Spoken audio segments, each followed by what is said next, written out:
Hello YouTube. Alright, today I'm going to talk about the PSP-3000 versus the PSPGo. Now I had bought a PS3-3000 to replace my PSP-1000 because the PSP-1000 screen has broken. And like that thing has broken and it just cost me more money than just buying a new PSP, so I figured I'd just get a new one. Now this is the PSP-3000. As you can see, the back is much shinier, which is kind of cool. I must admit, that's pretty nice. The UMD drive is not as cheap as I thought it would be. You open it up, and it does this. A lever comes out, which seats the game in there. Then you push it back in, and the game sits in there. Now that versus the PSPGo. The PSPGo is a little bit heavier, which is surprising because you'd think one with the disk drive would be a little heavier. To me, comparing this with the 1000, the PSP-3000 feels a lot more light, plasticky, and cheap. However, the buttons feel more solid to me.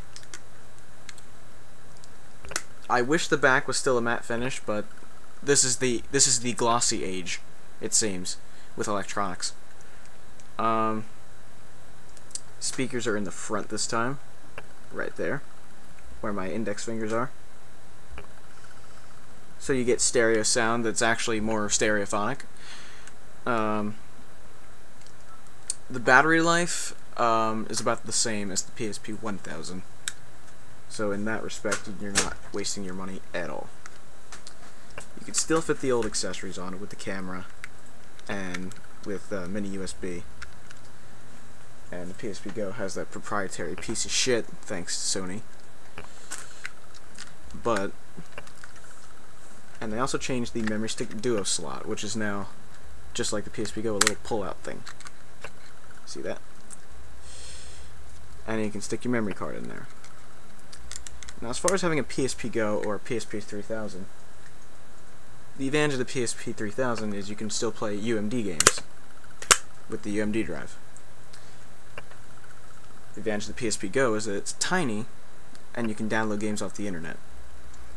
Now, people say the PSPGo is still slow connecting to the internet and downloading games. Yeah, it is. So is the 3000. So is every PSP. They all have wireless B. It's 2010. It's about time they up it to wireless G.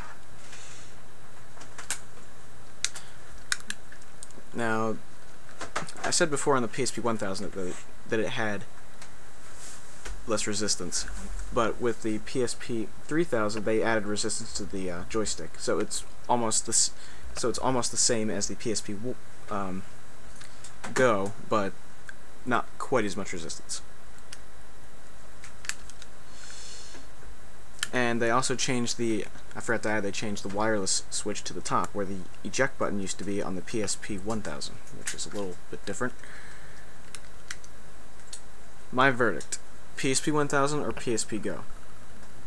Advantage to this one, you get the UMD drive, which means you can watch the UMD movies and play the UMD games. Now, as far as downloading games and getting the same features as the PSPGo, you can download games on both of these. You don't have to get a PSPGo to download all your games. You can just buy a big memory card for your original PSP and download games with this. What I've done is I've bought a 32GB Lexar memory card. Put that in here, and you have 32 gigabytes of space to download games. This can be as effective as a PSPGo. Now, the only advantage you get with the PSPGo really is that you can hibernate games. You can actually pause them and go back to the menu and turn your PSPGo off, come back to them later. That's the only advantage you get. So if that's important to you and you like small stuff, then the PSPGo is for you. If you want to get my main problem with the PlayStation Store and the downloadable games is that not every game is available on the PlayStation Store. One of my favorite PSP games, Worms. You can't get it on the store. You can't download it. That's my only problem with the downloadable thing. They need to add all the games to it, and I have a feeling that's why they nixed the program to back up UMD discs to your PSP, or vouchers rather, so that you could go to the store and get the card. So I think you get more compatibility with the PSP-3000, but you get more portability with the PSP-Go. So, whichever you like better, portability or compatibility, that's how you choose one that's right for you. This is ML3. Have a good one, everybody.